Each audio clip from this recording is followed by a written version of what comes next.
it's good that you're here to see it, and you've seen it firsthand now that Asian football's coming along leaps and bounds, and we expected that.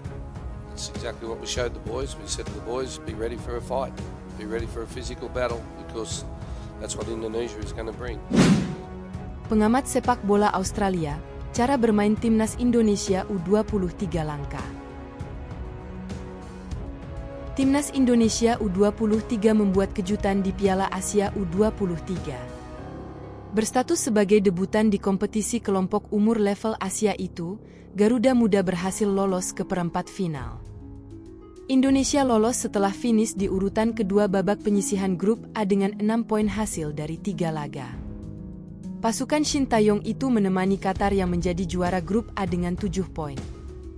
Pujian memang layak dialamatkan kepada Rizky Ridho dan kawan-kawan. Pasalnya grup tersebut terhitung grup berat, jika tidak bisa disebut grup neraka. Indonesia harus bersaing dengan tuan rumah Qatar, Australia dan Yordania. Dari 4 tim tersebut ranking FIFA Indonesia adalah yang terendah. Pada laga pertama, Indonesia kalah 0-2 dari Qatar. Laga ini diwarnai drama keberpihakan wasit kepada tuan rumah, yang memberi 2 kartu merah, masing-masing untuk Ivar Jenner dan Sananta Ramadan. Di laga kedua, Indonesia membikin kejutan dengan mengalahkan Australia 1-0 melalui gol tunggal pemain Borneo FC Komang Teguh. Kejutan ternyata belum berhenti. Di laga terakhir babak penyisihan grup, Garuda Muda menggasak Yordania dengan skor telak 4-1. Laga ini diwarnai oleh gol ala sepak bola Eropa Witan Sulaiman dan Marcelino Ferdinand. Penampilan Garuda Muda di Piala Asia U23 2024 pun menyita perhatian pengamat sepak bola asal Australia, Paul Williams. Saya benar-benar senang melihat apa yang tengah terjadi di Indonesia, ujar Williams kepada Kompas.com, Senin, 22 April 2024. Ada kebahagiaan dalam cara Indonesia bermain, gaya menyerang yang mereka tunjukkan terhitung langka di sepak bola Asia Tenggara. Kita lihat di Piala Asia banyak negara memilih untuk bermain bertahan dalam dengan low block, ujar pria yang juga menjadi produser dan co-host podcast ternama The Asian Game tersebut. Menurutnya, Rizky Ridho dan kawan-kawan bisa bermain defensif jika dibutuhkan, seperti pada babak kedua lawan Australia, tetapi misi Garuda Muda adalah untuk terus menyerang dan bermain garis pertahanan tinggi. Ini cocok dengan para pemain Indonesia. Cocok dengan mentalitas Indonesia, ujarnya menambahkan. Semua orang punya pendapat sendiri mengenai gaya bermain yang tepat, tetapi bagi saya ini adalah cara sepak bola untuk dimainkan. Williams, yang hadir meliput ke beberapa Piala Asia terakhir, mengaku kagum dengan betapa muda skuad Shin Tae-yong ini dan menekankan soal usia Marcelino Ferdinand sang playmaker ulung Garuda Muda. Tim ini sangat muda. Soal Marcelino, saya sudah berbicara soal dia sejak dirinya berusia 16 tahun, ujarnya menambahkan. Dia baru 19 tahun masih bisa ikut beberapa turnamen U23 lagi.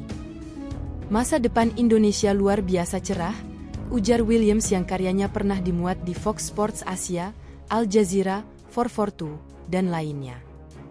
Dengan sendirinya, turnamen ini sangat mengasyikkan, tetapi jika dilihat dengan Piala Asia 2023 dan kualifikasi Piala Dunia di mana Indonesia diambang mencapai ronde ketiga, ini akan menjadi masa-masa mengasyikkan bagi sepak bola Indonesia.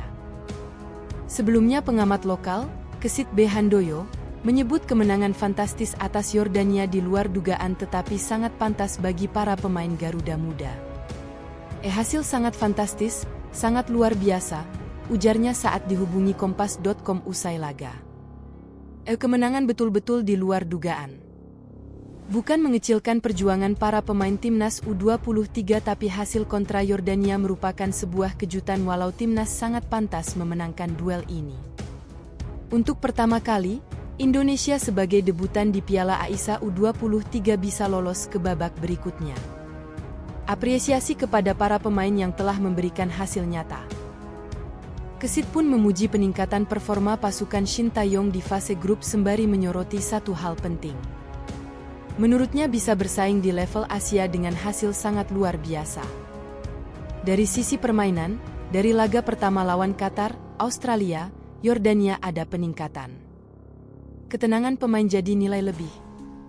Para pemain sudah sangat mampu memperlihatkan fighting spirit dan mental mereka yang sangat baik. Tidak lagi grogi, sangat tenang di semua lini. Kalaupun ada kesalahan-kesalahan yang nampak itu lumrah karena tekanan dari Yordania masih sangat tinggi apalagi di babak kedua saat mereka berusaha mengejar ketertinggalan. Ternyata kita masih bisa tampil lebih bagus dengan serangan balik lebih cepat bisa menciptakan gol. Indonesia pantas menang, lolos ke babak berikut. Hasil betul-betul membuat langkah Garuda Muda semakin mantap, tuturnya. Namun, ia mengingatkan bahwa pertandingan babak knockout akan jauh lebih sulit ketimbang di fase grup. Pasalnya lawan yang akan dihadapi adalah Korea Selatan, salah satu kekuatan terbaik sepak bola Asia. Korea berstatus sebagai juara grup B setelah mengalahkan Jepang 1-0 di laga terakhir. Timnas U23 Indonesia akan menghadapi Korea Selatan di Stadion Abdullah bin Khalifa pada Jumat, 26 April 2024, dini hari pukul 00.30 waktu Indonesia Barat. Nasib Thailand di Piala Asia U23 2024, finish sebagai juru kunci.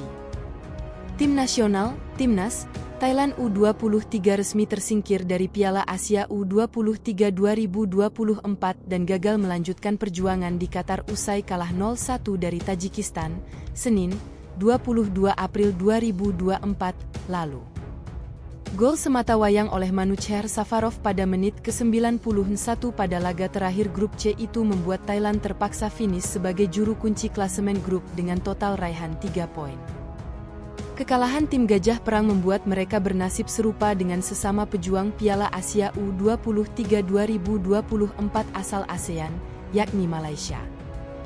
Diketahui, Malaysia sudah terlebih dahulu gagal melaju ke babak 8 besar karena tak sanggup meraih 1 poin pun dari 2 laga grup D. Selesainya Thailand sebagai juru kunci grup C cukup mengejutkan bagi para pecinta sepak bola. Sebab, timnas asuhan Isara Sritaro itu memulai perjuangan di lapangan hijau Qatar dengan cemerlang, yakni menang bersih 2-0 di atas Irak pada laga pertama grup. Namun, nasib baik tak berlanjut hingga matchday kedua dan ketiga grup C. Pada laga kedua melawan Arab Saudi, Thailand dibuat babak belur dengan skor akhir 0-5. Lalu, berlanjut harus mengakui kekuatan Tajikistan dengan skor tipis 0-1. Berbeda dengan Thailand dan Malaysia, dua wakil ASEAN lainnya, yakni Indonesia dan Vietnam justru bernasib manis dengan resmi melaju ke babak perempat final.